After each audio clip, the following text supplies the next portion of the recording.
Hello, hello. You already know what time it is, and if you don't, well, get a watch. Series 8, Episode 6. We are on.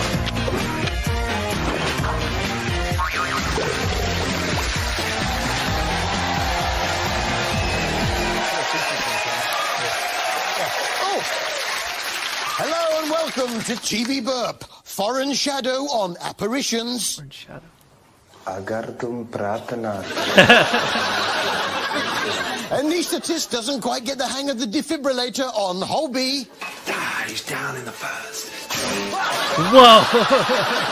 And Crab enjoys cult Saturday evening TV show on Natural World. Bring on the wall! But the big epidemic that's sweeping through the city of Holby is Brucey syndrome. Yeah, where the victim develops an overpowering desire to do a Bruce Forsyth impression. Oh no. Problem? Can you hear? I'm concerned that Mr. Jones is taking a moment. Let's have a look at the old scoreboard. Got stuff to do. Didn't Jones Sergeant do well? That's fucked up. Yes, Brucey syndrome. And I know what you're thinking. What if Brucey himself was to catch it? Well, judging from last Saturday, I think he might have it already. It was Prince Charles's 60th birthday yesterday. Happy birthday, sir. It had everything. Fantastic. Yeah. I must say, I was amazed at the tune that James got out of Sherry Lungy's legs.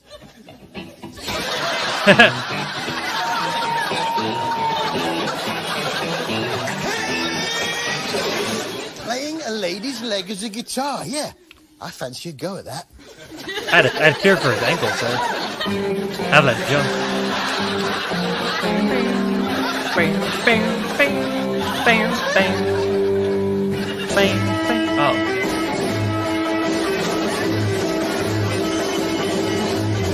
You get the idea with that. Thanks, Mum. Whoa, pause. What's for dinner? Hold up. EastEnders now, and Vinnie's back and driving his minicab. You ever wake up and wonder whatever happened to your life? I'm 17, Vin. I looked in the mirror this morning. Know what I saw? Bobby Davro? Christian's back from his holiday. Yes, he's mending his ways and not going to be all promiscuous, which meant his mum was helping him have a bit of a clean-up. Must be a bottle of polish around here somewhere. Well, not in there. Is there weed in there? I did warn you. Just what was in that box? Probably porn. I've managed to get hold of it. Let's have a little look. What's in the box? Oh my god. Still Shark Week. Roxy had her baby, yes, in Morford General, but the poor little thing was premature. So to cheer her up, Ronnie did one of her budgie impressions.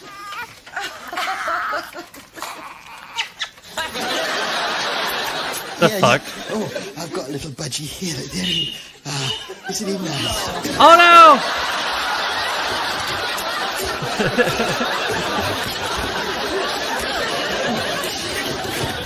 It was hard work, that labour, though. It left Roxy's forehead quite sticky. In fact, Dad Archie got stuck fast. She's beautiful. Just like her mum. Why couldn't it show? The fuck was that? Elsewhere in Morford General, Max was still in a coma, so little Abby bought in a tape for him of her playing the piano to try and wake him up.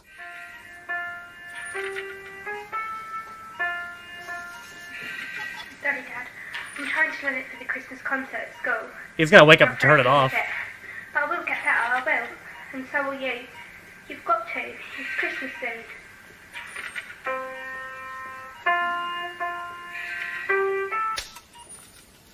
Thank you. That doesn't seem to be working, Abby.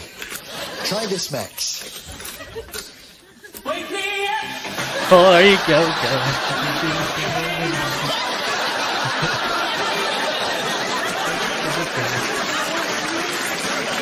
Get me out.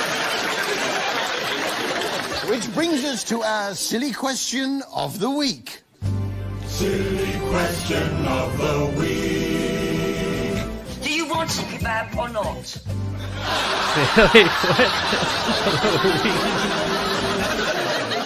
I was most surprised to see the back of my own head on Secrets of Egypt this week. Really? This forgotten ruler had intrigued scholars for a century. Ever since... Oh, yeah. Yes, Secrets of Egypt, which reveals, well, the secrets of Egypt. Many Really? of which are held within ancient hieroglyphics. The drawing was old, even by Egyptian standards. Its style dated it to 200 years before the pharaohs. Yet it also bore a symbol with which the pharaohs were linked. The image of the falcon god. Looks like a prawn to me. Kinda, yeah. Oh, no, it's the ancient god Horus. Horus? It was the prawn king, Findus. And They Horus? revealed a burial mask and immediately rang a bell with me. Inside the tomb itself, excavators found objects that... Listen, I'm not trying to shit on the ancient god Horus or anything, but if that was an ancient god, you see all these other gods, there's like Ra and Zeus and whatever the fuck. Oh, it's like, who's, oh, that's Hercules, that's Ra, that's Zeus. Who are you? I'm fucking Horus. What do you mean? What do you mean you're Horus? Then they revealed a burial mask and immediately rang a bell with me. Inside the tomb itself, excavators found objects that prefigure some of the classic works of art commissioned by the pharaohs. They Phantom of the include Opera? the nose and ears from Egypt's earliest life-size statue and ceramic burial. I'd Whoa. recognize that chin anywhere. Ancient Egyptian burial mask to see you. Mask burial Egyptian ancient. Nice. Coronation Street, and Haley's back from Africa. Yes, Haley. She used to be a man. Why'd everybody go on vacation these days? She's back, yeah. But it's going to take a while for Haley to acclimatise. I noticed the lock on the bathroom door. Yeah, a necessity, I'm afraid, given the circumstances. I'll have to get used to using that. Yeah, she's only just got used to sitting down to use it. It was nice to see Prince Charles celebrating his 60th birthday by dropping into Corrie for a snack. Oh, yeah. Happy birthday, my lord, from all of us here on the TB Burp team. What animal do you think Gail Platt most resembles? David, the day I start taking fashion advice off you is the day I know I've officially Oh, not lost David. it. I've seen I episodes do of not him. want to look like an emu. Oh my god. I saw an episode of that kid, he went crazy.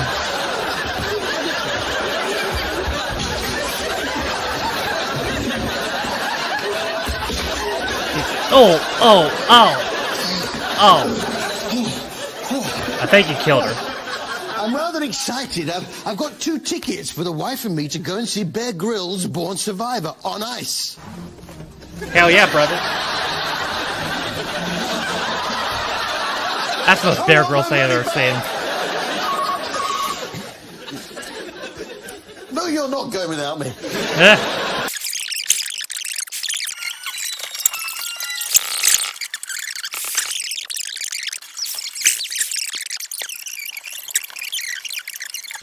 That's I a like weird George combination. Best. I like Jim Morrison. I like Engelbert Humperdinck. Michael Rennie's good, and David Frost. I like Sean Connery, but I also like Paul McCartney. But which is better? I don't know. George Best, Jim Morrison, Engelbert Humperdinck, Michael Rennie, David Frost, Sean Connery, or Paul McCartney?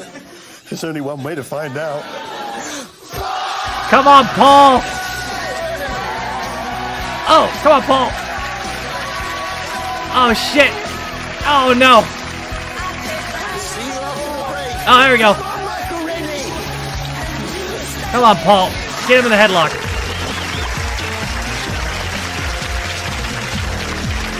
That's the biggest fight I've ever seen.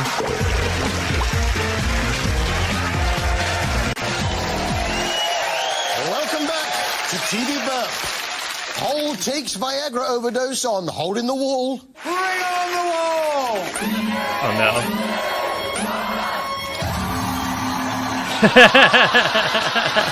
Musical wind-breaking from Denise Van Outen on Now That's What I Call 1983. He's here tonight. He's so gorgeous, isn't he, ladies? It's Paul Young.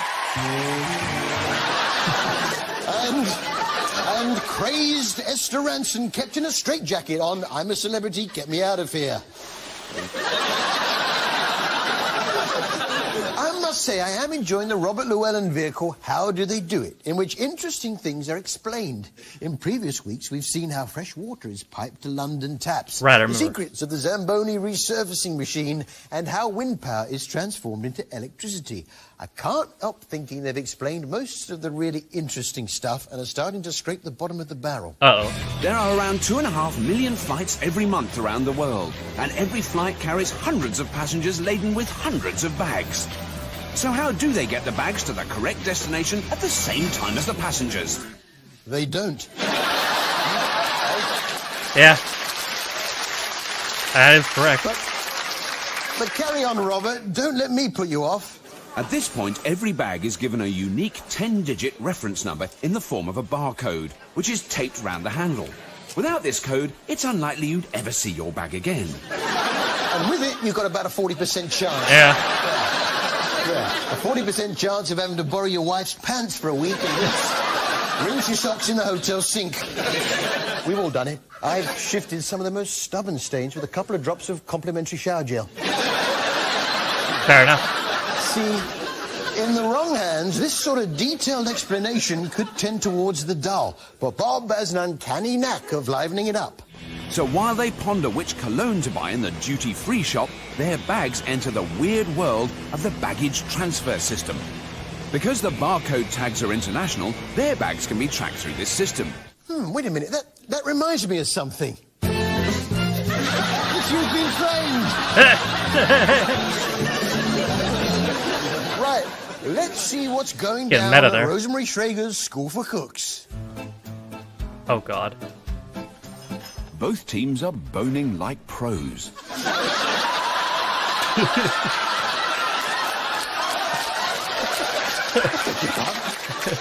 Of course. What? With food, it's all in the presentation, isn't it? You can cook exactly the same food as someone else, but if the presentation isn't quite right, you get marked down. I'm going to be really nitpicky here, because I feel that you've sort of taken it on the whole plate, so it looks rather big, doesn't it? I would have probably put it sort of slightly close together. Do you see what I mean? Brought it in a little bit. Some people Just hate like that. Even just doing that changes it. Yeah, it makes all the difference. Yeah.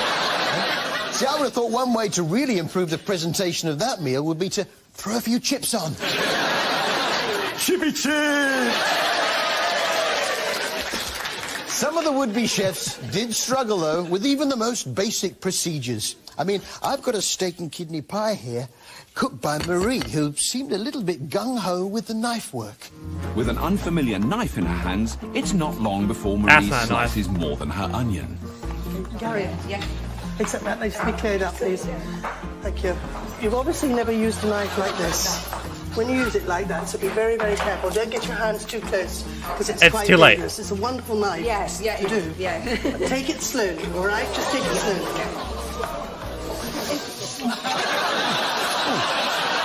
Yeah.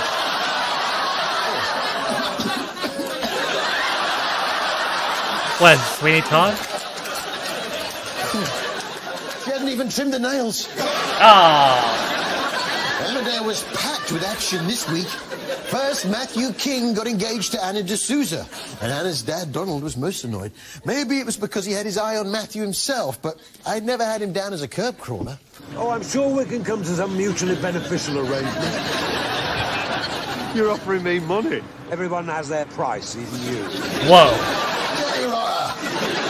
Yes, Donald took it all very badly. So badly, in fact, that he died. What? Fortunately, Matthew King was there with a friendly word to ease him into the next world.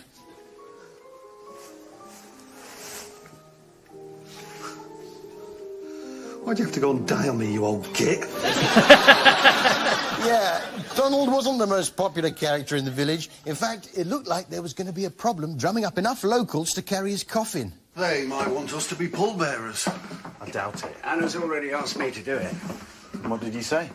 And said yes. Not the kind of thing you can refuse, is it? Yeah, Rodney was keen, but I wonder who else they managed to get. Let's go to the funeral procession now.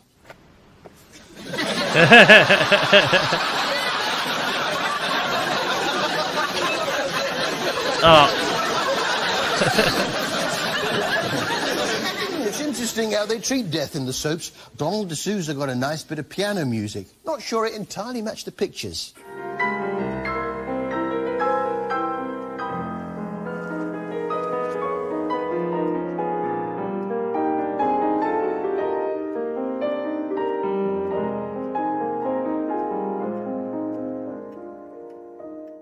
Yeah, I maybe would have gone for something different.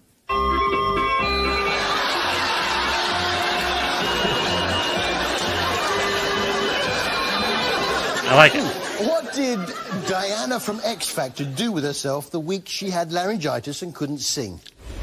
Saturday night was quite horrific. I was sat watching the X Factor on TV and I hated it. Well, why'd you enter it then? Yeah, what the fuck?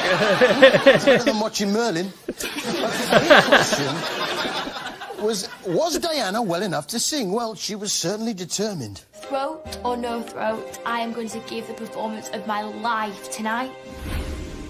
Yeah, well, I'd like to hear her sing with no throat. Yeah. I imagine it would sound a bit like this.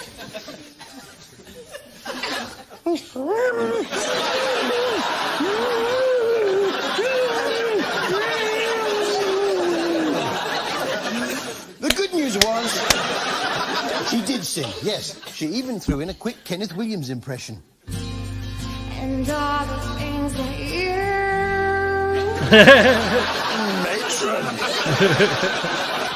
I think my favourite character on X Factor is creative director Brian. I just really like his style, and it's quite easy to achieve. All you need is a grey V-neck jumper. Tonight, Daniel has his biggest performance yet. If he messes this up, it'll be a living nightmare.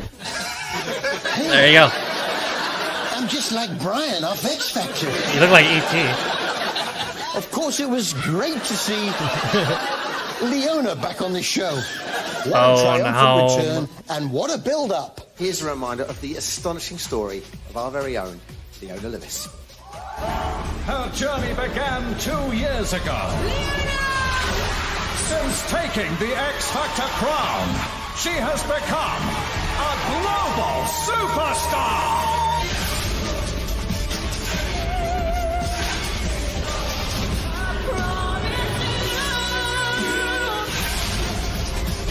Well.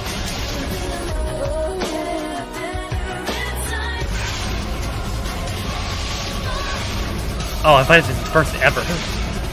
First female UK artist. That's it.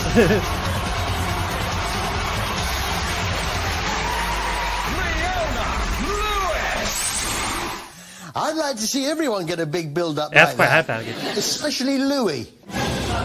He's Irish. He's in a big house in Ireland.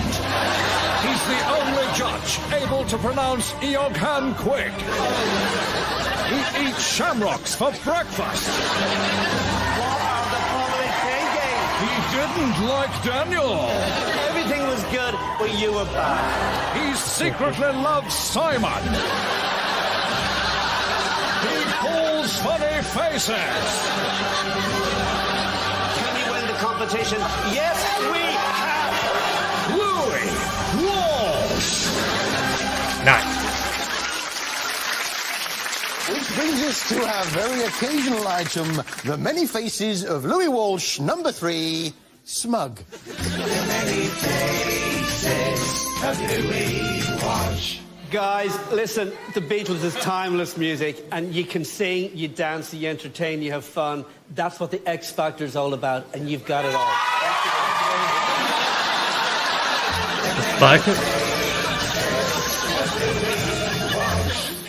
But most interesting of all for me was to meet the contestants' families, particularly Ruth's. You see, she's got a family member who's actually an albino gorilla. Oh. The place that I grew up is a little small town of Murcia. It was amazing for me to visit my mom and my family. It was my birthday. It was the best birthday gift I could ever have. Oh, yeah. So, with Viva España, ladies and gentlemen, it's Senor Guy Lorenzo.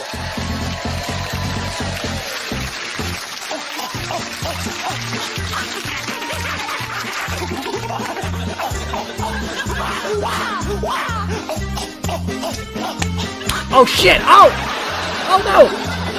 Oh, God! We already had a fight this episode. Oh, God. That's all from us here. See you next week. Oh, shit. Oh. Oh, God. Oh, God. Oh, wait, why are you beating up the gorilla? What are you doing? Harry fucking turned heel at the end there, but then again, he did pick Hitler in a fight a couple weeks ago, so... Maybe he's been heel. I don't know. Jesus Christ.